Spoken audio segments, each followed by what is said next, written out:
name of Jesus. Amen. Hallelujah. Please be seated with the wonderful presence of God. Thank you, worship team. Salamat sa mga buhay nyo. Praise God. Brothers and sisters, napakaganda ng ginagawa ng Diyos. Amen? Hallelujah. Tingnan mo yung katabi mo kung maganda ba yan. Hallelujah. Tingnan mo yung katabi mo. Okay, tingnan mo yung katabi mo, gwapo ba yan?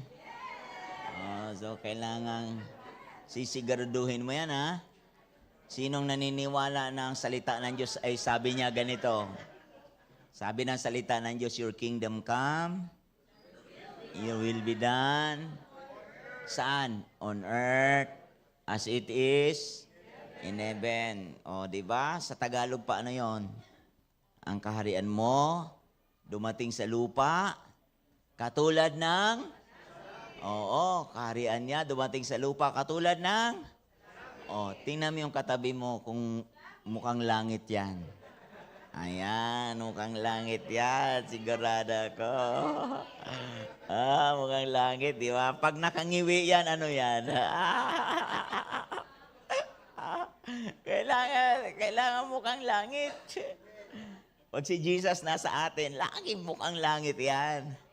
Oo, noon, ngayon, maging ngayon at kailanman. Di ba? Sa habang panahon, wala nga siyang katulad Sinong naniwalang walang kaparis yung palad mo? Wala, di ba? Tingnan mo, pero bakit lagi mong sinasabi, sana, ganyan din ako, sana all. Ang tindi mo. Huwag ka naman ganyan, walang ganyanan. Kinakawawa mo sarili mo, kagwapo-gwapo mo, kaganda-ganda mo, lagi mo sinasabing sana all. Kagwapo mo. Alam mo kung masana all, sinong gustong maging sana all neto? Tawa kayo ng tawa. Sana all, Ala, huwag kayong ganyan. Ayaw niyo, no? Tingnan mo, tapos sasabihin yung sana all. Parang general na term yan, sana all. I-all mo na. All of it. Diba? Huwag kang selective sa sana all lang. Diba? Kung sana all, i-general mo yung sana all. Di ba general yun? Ngayon, sabi mo ngayon, sana all. Tapos, ang nakita mo sa harap mo, may saklay. Sabi mong sana all yan. Di pwede. Di ba? Huwag ka papayag. Kaya ang mensahe ngayon, the way of God for me. Hallelujah. Ready ka na ba? Ayan, the way of God for me. Ang way ni Lord, ang daan ni Lord sa buhay ko. Sabi ni Jesus, di ba, I am the way, the truth, and the life. Sa John 14:6. No one comes to the Father except through me. Sabihin man ng mundo ang daming way, pero si Lord, isa lang ang way. Sabi ng salita niya. Isa lang ang way, sabi ng salita niya. He's the only way. That's why I said, I am going to share this word, the way of God for me. Amen? The way of God for me. Say it with me, the way of God for me. Ayan. You have to know it kasi hindi po lumuluma ang way ni Lord sa buhay mo. Walang pagkakupas yan. Ang way ni Lord sa buhay mo, walang kupas yan. Amen? Kaya sinabing the way, because there is no other way, it's only one way. Maaling ang mundo, the world said so many ways of salvation. But God, His Word is very authentic, infallible, unchangeable. He is the God who said, I am the only way. Amen? That's why in Psalms 37 verse 23, the Bible said, the steps of a good man are ordered by the Lord, and He delights His ways. He delights in His ways. The steps, ang yapak ng isang mabuting tao ay utos ng Diyos at siya ay nagagalak sa kanyang pamamaraan. Amen po ba? Siya ay nagagalak. Ano kaya sa tingin nyo ang salitang good man? Ang good man sa mundo ay magkaiba sa good man ng Diyos. Ang good man sa mundo ay ang layo-layo ng meaning sa Diyos. Ang good man sa mundo ay hindi katulad ng kahulugan na merong good man sa Diyos. Ang good man sa mundo, tutulong ka, walang mabuti, walang masama doon. Tutulong ka, abot ka ng need ng tao, ano pa, bigyan, anong gusto mong ibigay, good man po yun. Good po yun. Mabait, di ba? Yun, kabaitan mo, basta mabait ako, di ba? Mabait ako. Sabi niya, ako ay sasagutin ko ang girlfriend ko kasi mabait. Sasagutin ko ang boyfriend ko kasi mabait. Hallelujah. Mabait na walang nilalamangan. Mabait. Yun ang mundo, mabait. Pero ang mabait sa Diyos is to be strong. Ang mabait sa harapan ng Diyos, sa meaning niyan, no, sa strong, ang meaning niyan ay to be strong. Ang meaning niyan means valiant warrior, magiting. Sa Bible, kung makikita nyo po, at yung salitang ordered, ang meaning niyan means to set up. Ang meaning niyan means direct. Ang meaning niyan make prosperous. Yan ang ordered. Ordered by the Lord. The steps of a good man are ordered by the Lord. Diba? Yan yung makikita nyo po na yan ang way ng Panginoon sa atin. Kung papapansinin nyo po na ang way ni Lord, iba sa way ng tao. Iba sa idea ng tao ang way ni Lord. Kaya kung iba ang idea ng tao sa way ni Lord, ibang-iba, mas iba ang Diyos kung gumalaw. Amen po ba doon? Sinong naniniwalang ibang-iba si Lord sa buhay mo? Amen? Sinong naniniwalang may ginagawa ang Diyos na maganda sa buhay mo? Oh, kung mayroong magandang ginagawa ang Diyos sa buhay mo, isipin mo mabuti ang salitang to be strong. At yung word na delights means favor. Favors means to take pleasure in. So, tuwan-tuwa si Lord na gawin niya yon sa buhay mo. Pakitaan ka ng pabor. Yung pabor na hindi kayang ibigay ng tao. Kasi ang tao, gagawan ka lang ng mabuti kapag gagawa ka ng mabuti. Totoo hindi. Pero sa Diyos, kapag nakitaan ka, parang si Moses, walang pinakamabuting tao, walang pinakamahinahong tao sa panahon ni Moses, kundi sabi ng Diyos, walang katulad si Moses. Pero alam mo, si Moses, mainitin ang ulo. Si Moses, madaling mapika. Pero sa Diyos, walang pinakamahinahong tao daw sa kanyang daigdig. Sa panahon niya, si Moses ang pinaka-gentle na tao. Diyos ang nagsabi. Di ba? Sa book of Numbers. Di ba? Now, ngayon, kung makikita mo po na ang Diyos iba sa iyong pananaw. Iba yung sukatan ng Diyos sa sukatan mo. Kaya yung salitang good man, kung iyong mababantayan sa Panginoon, Psalms chapter 1 verse 1, blessed is the man who walks not in the counsel of ungodly. Yung word na blessed is the man who walks not, doon sa gitna ng mga walang paniniwala. Blessed yun, taong yun, ang good man na ganyan.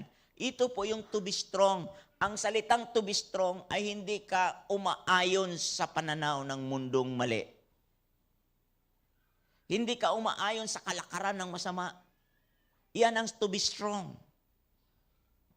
Yan ang meaning ng to be strong. Hindi lang yung mapagbigay ka, pero yung binibigay mo galing naman sa masama.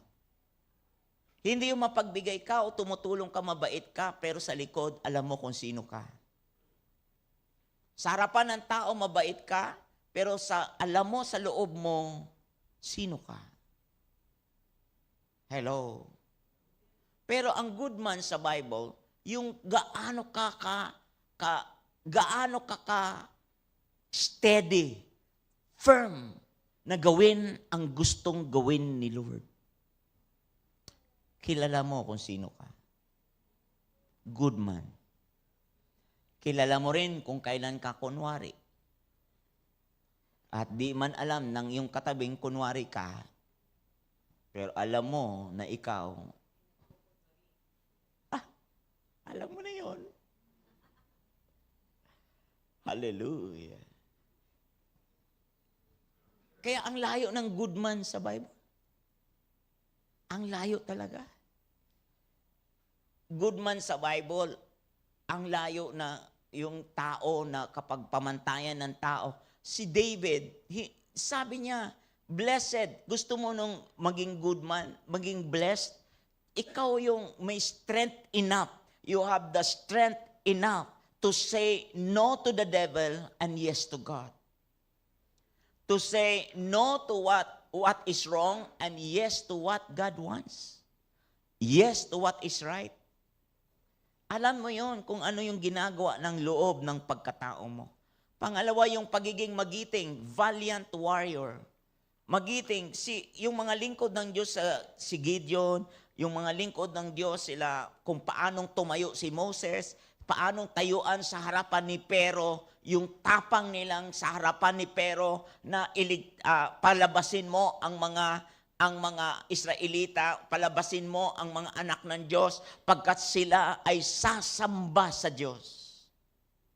Yung pagiging magiting ni David, yung harapin si Goliath.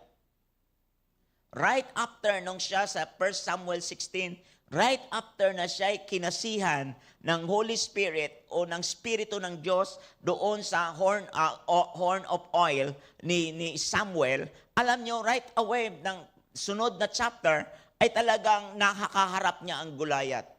Sabi niya, ito yung kagitingan niya, o ikaw Goliath, sino ka para lapastanganin ang bayan ng Diyos? Sino ka para yung bastusin ang bayan ng Diyos? Sabi niya sa kay Goliath, lalabanan kita sa ngalan ni Yahweh. Lalabanan kita. Alam niyo po ba, ang laban mo ay isang bagay ang malakas ang katawan mo, pero isang pinaka-importanting bagay na malakas ang spirito mo. Malakas ang spirit mo. Ang spirit, yun yung pagiging good man. Yan ang totoong good man. Yung spirit na meron ka, yung kagitingang tayuan, yung kaliwanagan sa gitna ng kadiliman. Hindi ka patay-sindi. Hindi ka man-pleaser. Hindi tao ang iyong laging ipini-please para lang maging kumbinyente ka.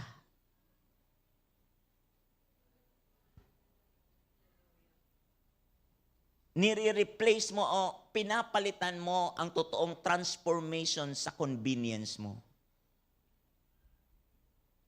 Para lang gumaan ang buhay mo, didepende ka sa taong may hangganan ng buhay. Sabi ng Jeremiah 17 verse 5, parurusahan ko ang taong umaasa sa lakas ng kanyang kapwa-tao na may hangganan. Good man ba yon? Valiant warrior ba ang ganyan? Kaya nga ang Bible, the steps of a good man. Ang yapak ng isang matuwid. Ang yapak, hindi lang mabait. Ang yapak ng isang tao. Kasi ang isa sa mga bunga ng Espiritu ay ano? Diba? Yung goodness ng Diyos. Kaya makikita nyo po na kung saan, spirit yan na meron ka na galing sa Diyos. Na yung spirit na yan, na pagkatapos baguhin ng Diyos ang old nature mo to a new nature, divine nature, which is the nature of our Lord Jesus Christ. Yung binago niya ang nature mo ay ngayon lahat ng mga kinds of godliness ay ibinuhos na ng Diyos sa ating lahat na makapamuhay sa nais ng Diyos. Nasa 2 Peter chapter 1 yan. Lahat talagang inusher ka na ng Panginoon sa kanyang mga gagawin sa buhay mo. Binuhos na ng Diyos yan, yung mga gagawin niya sa buhay mo. Kaya masasabi ko, nang dumating si Jesus sa atin, ay tinawag ka ni Lord na good man. Amen po ba? At kaya tinawag na valiant warrior, o kaya to be strong, means tayuan mo yan, mula nang nakilala mo si Jesus, tayuan mo ang puso niyang nilagay sa puso mo. Amen to that? Sinong gustong pagpalain? Now, ano ba ang salitang pagpapala? Kaya sinabing blessed. Ang blessed ba dahil marami kang bahay? Marami kang pera sa bangko mo? Hindi po yan. Ang blessed na tao ay napapatuwa niya ang Diyos all the time. Hallelujah. Okay lang ba kayo? Hallelujah, Pastor. Pinatatamaan mo kung hindi kita pinatatamaan. Tinatama lang kita. Amen? Hindi yung good man ka lang na, ay, pangiti-ngiti. Pero sa likod, ngumingiwi-ngiwi. Ha? Hindi naman yung talagang totoong ikaw. Ang totoo, na totoong totoo, may nakakita o wala, sinong naniniwala na yan ang good man? Ha? Hallelujah. Diyos ko, grabe talaga si Lord, di ba? Sa buhay mo. At sabi niya, to set up. Kaya ang Panginoon, nag-set up sa iyo ng mga pangyayari. Nilagay ng Diyos sa iyo ang pangyayari. Anong pangyayari? Ipinaupo ka ngayon dyan, ang dami mo namang schedule. Pero nandiyan ka pa rin. Pero naniniwala ka ba na set up ni Lord sa iyo yan? Yan yung order. Ordered by the Lord. Direction ng Diyos. Ano pa? Make prosperous. Ito ang kasunod. Kapag yung salitang order, lahat ng order ni Lord ay lagi kang pasasaganain. At alam niyo po, sabi ng Bible sa Joshua chapter 1 verse 8, sabi yung order makes prosperous. Diba? Order, kung makikita niyo po, day and night, meditate, and the word of God, meditate in it day and night, that you may observe to do it according to all that is written in it. For then you will make your way prosperous. Then you will have good success. Sino ditong gustong maging successful? Sino ditong gustong maging prosperous? Now, gusto mo ng prosperous? Ano ang meaning sa Bible ang salitang prosperous? Marami bang pera? Maraming bahay? Maraming natulungan? Kasi prosperous ka? Ang prosperous sa Panginoon, hindi. Ang prosperous sa Panginoon to push forward. Ang meaning ng prosperous sa Bible means breakout. Ibig sabihin ng breakout, hindi ka papayag na pigilin ka ng hilig ng sarili mo na wag ka lang, yung pigilin ka ng hilig ng sarili mo para wag kang sumunod sa Diyos. Hilig ng sarili. Marami tayong gusto, pero may gusto rin si Lord. You have to break it out. You have to break it out. Para maging, ang prosperous, yung lumabas ka sa luma mong gawi. Ang salitang prosperous, yung lalabas ka sa luma mong gawi. Yung break out of your own inferiorities. Break out from your baggage of yesterday.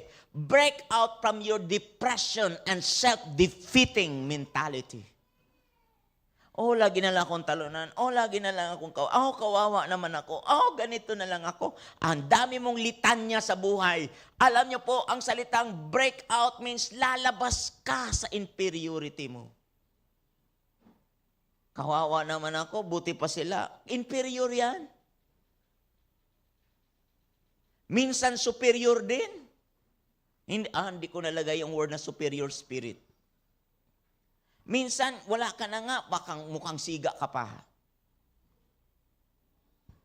Di ba? Yung wala ka na nga, parang nagsisiga-sigaan ka pa.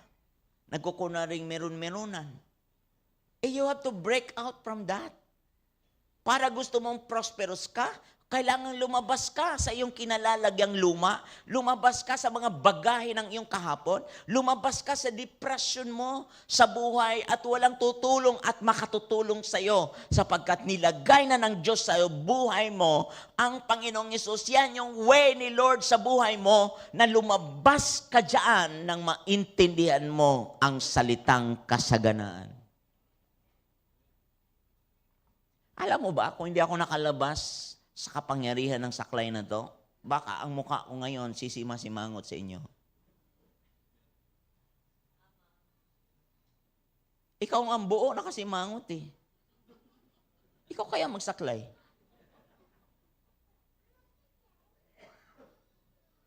Di ba?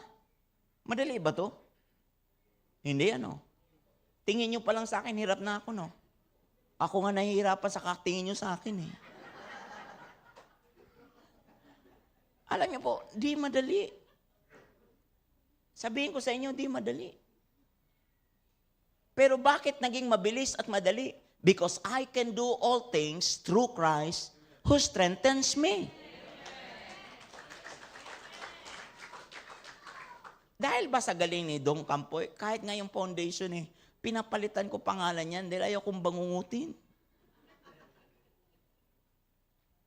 Kaso lang sabi nila, Pastor, wala namang ibang halimbawa dyan, kundi ikaw. Oo, pero pag buhay ako, pwede siguro. Pag patay na ako, wag na. Monumento na yan. Ipaayos nyo na sa mga abogado yan. Kasi bakit? Ayaw kong mag-iwan ng monument. Kawawa naman yung mga apo ko. Tama, mali. Hindi pangalan ng tao ang dapat maluwalhati. Pangalan ng Diyos. Pag tinaas mo ang pangalan ng Diyos, yung paglabas mo sa inferiority mo, ayaw mo na. Ayaw mo na sa sarili mong mundo dahil gusto mo yung mundo ni Lord na napakagandang inilaan na langit sa piling mo.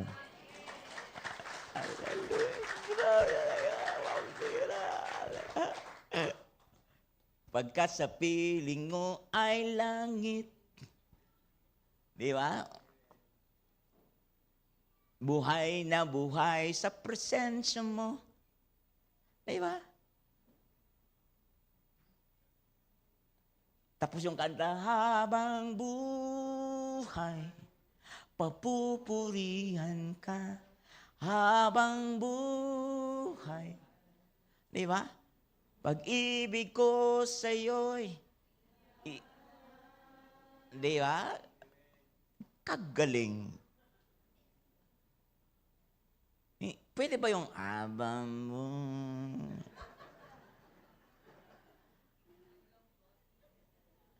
Patapas, kumustahin ka? Eto. Ganon pa rin. Awanti kwarta. Awanti Lord pa. Alam mo, kahit yung nanonood sa'yo, manghihina sa'yo. Alam mo, yung salitang prosperous means break out. Lumabas ka. Lumabas ka sa iyong kinasasadlakan. Lumabas ka sa mali mong desisyon kahapon. At paano ka makalalabas? Kailangan mong makita yung way ni Lord sa buhay mo. Hallelujah. Diba? Okay ba? Okay ba? Amen po ba? Okay ba? Okay ba? To push forward. Kailangan push mo yon.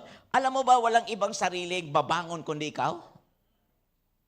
Walang makakabangon sa iyo kundi ikaw. Pag di ka magbangon sa sarili mong katawan, sa sarili mo, kaiga ka lang. Alam mo ba, walang ibang sagot sa taong pagod. Marami ng tulog, pagod pa rin. Pagkatapos, matulog. Alam mo, pagod pa rin. O, di ba? Alam mo, pag-gising mo sa umaga, bago na naman. Sabi mo na naman, nakakapagod, ganun pa rin ang buhay. Diyos ko! Sino ba ang aking lapitan? Nako, kung naalala na lahat. Kay taga-bundok, nalala rin. No, hindi papayag si Lord. Lapit ka kay sa Kanya. Siya talaga ang susi. Hallelujah. Yan yung kailangan nating i-break out. Yan ang kailangan natin. You have to push forward. Amen? So true success is not based with our own effort, but by obedience to God. Ang ating totoong tagumpay, hindi po yung tagumpay lang dahil nagsikap ka. Kulang po yun. Isang bagay yung masikap ka. Pero ang totoong tagumpay, sabi ng Deuteronomy 8:18, ikaw ay kanyang binigyan ng lakas upang mananagumpay at sumagana. Palakpakan natin si Jesus. Sabi ng Proverbs 16 verse 9, a man's heart plans his way, but the Lord directs his steps. Kaya yung word ng ordered, set up, ordered. Yeah, alam niyo po yung ordered, direct, dinirect ka ni Lord. Amen po ba? Sabi ng Jeremiah chapter 10 verse 23, it is not in man who walks to direct his step. It is not in man who walks to direct his steps. Hindi po ikaw yan. Kulang po kung ikaw lang. Kung ikaw yan, bakit marami rin namang tapos sa pag-aaral ang buhay ay hindi naayos? Kung ang pagiging tapos, maganda nga kung tapos ka na. Praise God, nakatapos ka, nakagraduate ka. Praise God kasi naging cum laude ka. Praise God, maging. Naarating mo yan dahil sa effort mo. Pero tanungin kita, ba't ka naligaw? Ba't nawala ang buhay mo? Kung garantiya na ang meron kang lahat ng bagay, kung bakit ang buhay mo ay hindi napanuto? Bakit hindi panatag? Kasi aminin ko sa iyo, ang tao, sabi ng Jeremiah 17 verse 9, ang tao kahit anong gawin pa niyang pagsisikap, ang bagsak pa rin, kakapusin siya dahil ang Diyos ang nagsabi niya, walang lunas ang kakayanan at sariling kakayanan ng tao. Kapos ang taong lutasin niya ang sarili niyang problema. Kaya it is not in man who walks to direct his steps. Kasi ang steps ng tao today okay and tomorrow not okay. Kaya nga sabi ng Jeremiah 17 verse 9, kawawa ang tao. Ang sabi ng kawawa ang tao, walang lunas ang kanyang kalagayan. Kaya dumating si Jesus, dumating ang Panginoon, dumating ang tagapagligtas, namatay siya at nabuhay siya para makabangon ka sa miserable mong kalagayan. Palakpakan natin ang Panginoong Yesus. Kaya sabi niya, kung ang Espiritu niya ay nananahan sa inyo, ang Espiritu din na yan na bumuhay kay Kristo Jesus, ang siya ring bubuhay sa iyong katawan na namamatay.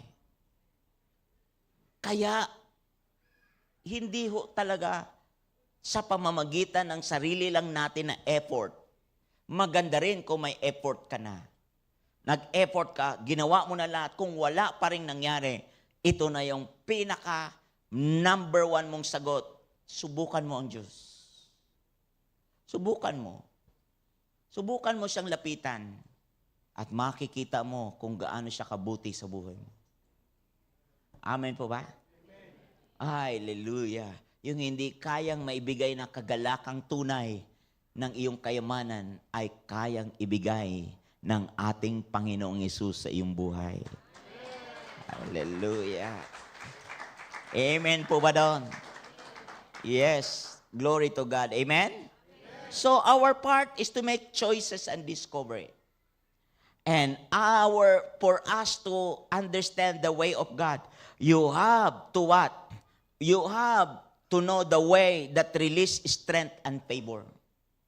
You have to discover the way that release strength, that releases strength and favor. Kailangan makita mo yan. Number 1, believe and be willing to obey God's word. Believe and be willing. Kailangan mayroon kang willingness.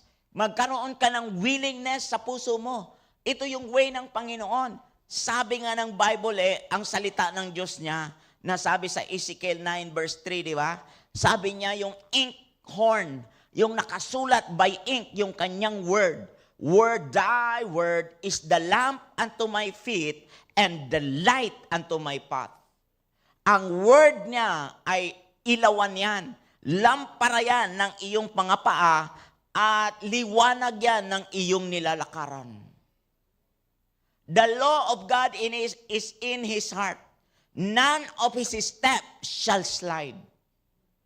Walang isa man na mga salita niya ay nauuga. Kasi yung slide means to shake. Ang slide means waver.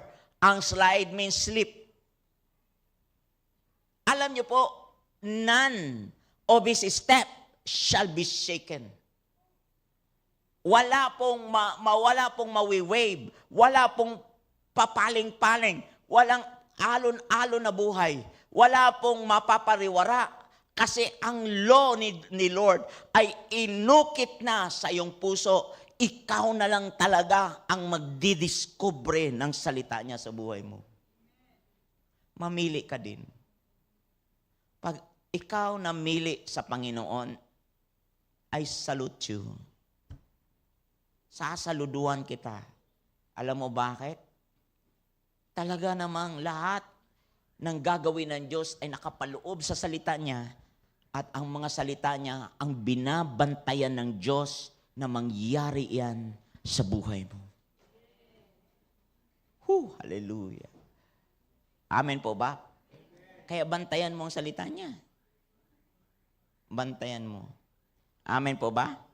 Kaya ito pa, expect from God new things daily. Expect. Saan ka aasa? Saan ka aasa sa Diyos? The way of God for me. Para makita mo yung favor niya that release strength and favor. Para yung way ni Lord. Saan? Expect from God. Expect from the Lord, from what God wants for you. Yung mga sabi ng Bible, ito'y laging sariwa bawat umaga.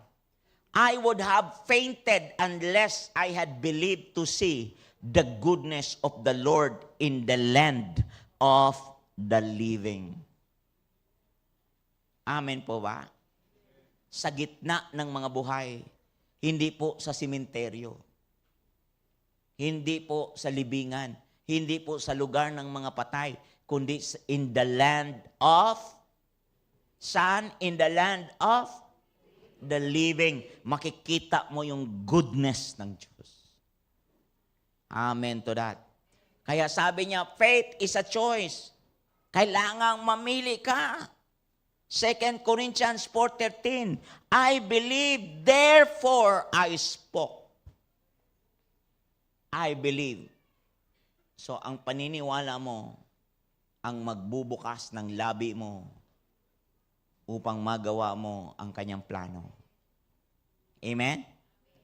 Number 3, build relationship with right people of faith.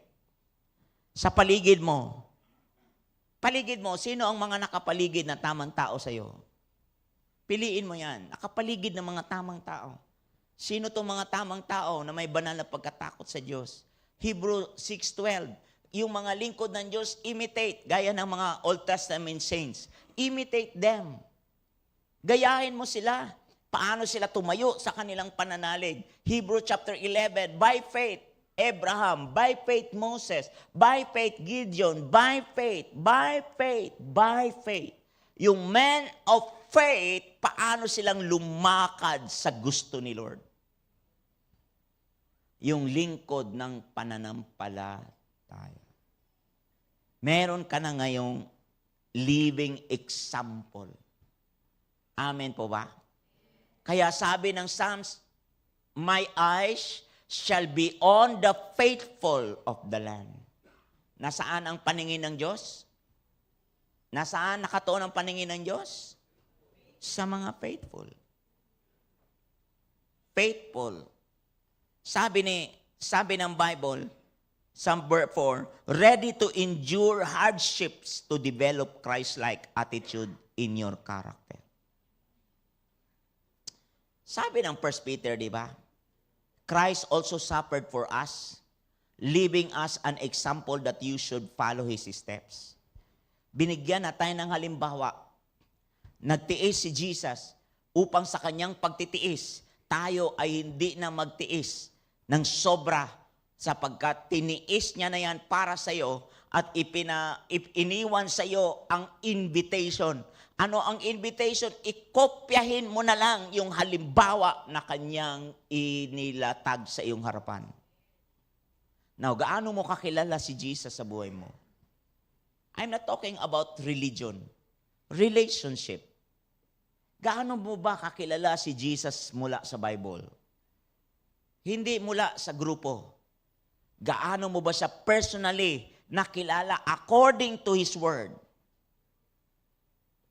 Ayon sa mga salita niya, paano mo ba siya naranasan, nakilala, naunawaan from His Word at naintindihan nung binuksan ng Diyos ang mata ng pangunawa mo, ang puso mo, binuksan ang mata ng puso mo, paano mo ba ginawang ready ang sarili mo sa mga hardship? Kasi maniwala po kayo, hindi po nangako si Lord ng easy life.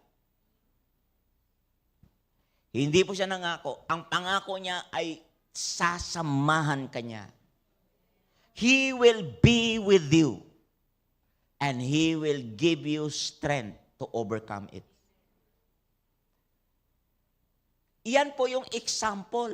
Ready to endure hardships. Kaya nga, true love, endure all things, believe all things.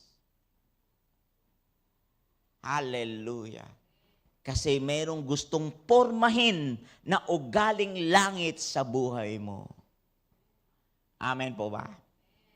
Yang katabi mo, asawa mo man yan, o anak, o biyanan, sino man yan, kung dumadanas ka ng mga pagsubok ng mga di mo gusto, wala kang choice, mahalin mo lang yan. Hallelujah. Mahalin mo lang yan. Hallelujah. Pag nakita mo yan, laging problema na naman to. Ikaw ang inaayos dyan, hindi siya. Kasi wala hong itak na tumatalas mag-isa. Wala hong kutsilyo na tumatalas mag-isa.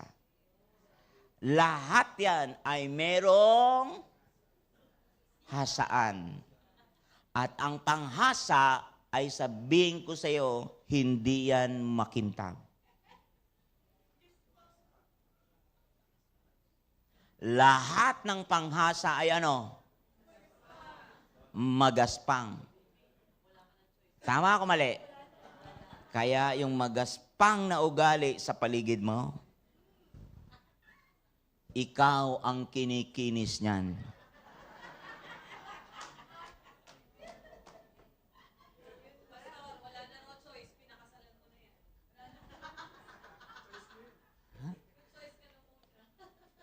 Endure, ready to endure hardship.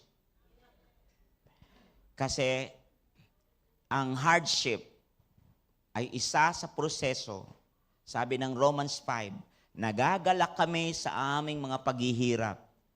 Pagka sa aming paghihirap, nagbubunga ng pagtsatsaga, at sa pagtsatsaga, nagbubunga ng proven character. At sa proven character, nagbubunga ng hope. At sa proven hope, at sa hope, ay nagbubunga ng success. So, ang lahat ng hinahanap mo na successful o prosperous, you have to push forward. Push forward. Ano mang mangyari, maglilingkod sa'yo. Ano mang mangyari, sabay kayo. susunod sa'yo, pupurihin, laging sasambay, ano mang mangyari, aking gagawin, Panginoong Hesus. Di ba? Ano mang mangyari. Lumipas ang 10 taon, nagbago yung kanta. Alam mo kung paano nabago? Ano nang nangyari?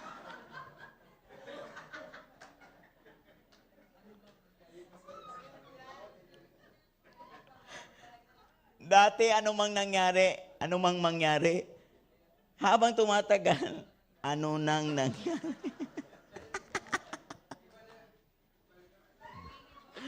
Iba na tono ng buhay.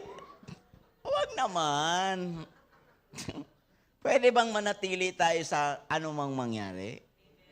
Whatever it takes, just do it. Push forward.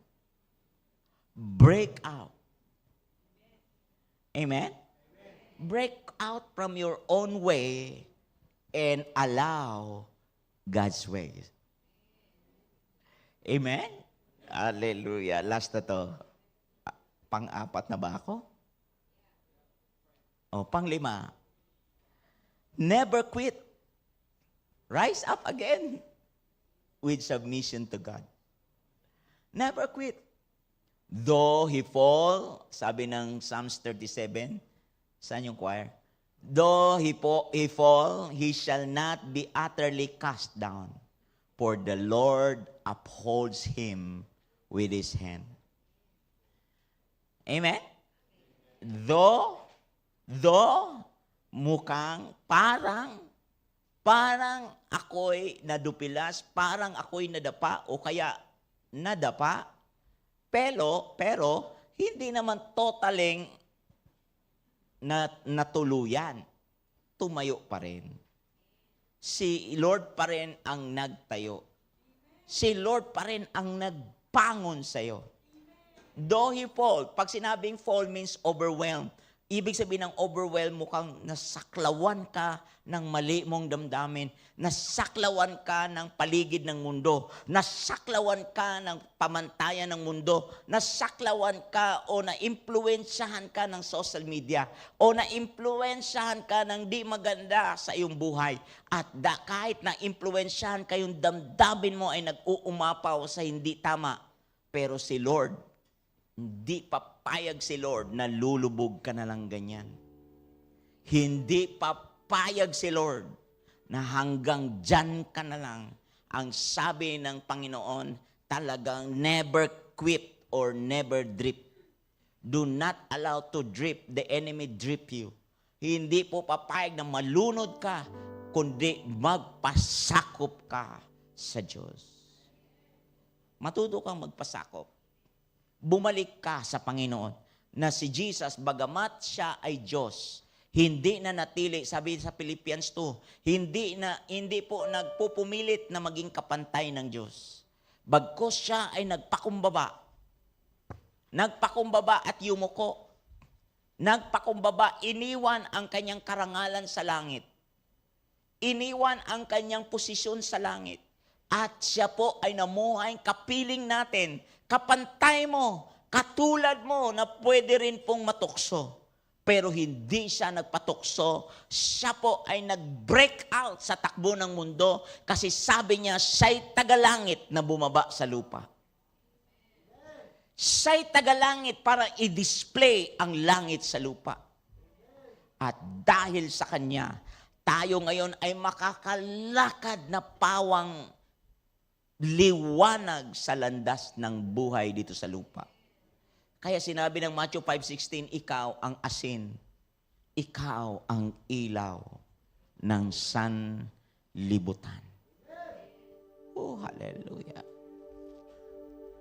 Pag si Jesus nasa sayo, sabi ni Jesus nung nagpakumbaba siya, kaya tinampok ang kanyang pangalan at binigyan ng pangalan ng higit sa lahat ng pangalan na ang sino mang tumawag at maniwala sa pangalan niya ay maliligtas. Maliligtas sa kasalanan. Maliligtas sa kahirapan. Maliligtas sa lahat ng kuko at hamon ng buhay. Maliligtas, maliligtas. Kaya ang sino mang tatawag sa pangalan ng Panginoong Hesus ay maliligtas. Ang sino mang mananalig sa pangalan ng Panginoong Hesus ay hindi mapapahiya. Sabi ng Romans 10. Ngayong umaga, ito yung oras mo na piliin mo siya. The way of God for me is not to quit, but rise up again with submission to God. Ready to endure hardships to develop Christ-like attitude in my character. Build relationship with right people of faith. Expect always new things from God. Believe and be willing to obey God's word. Oh, hallelujah.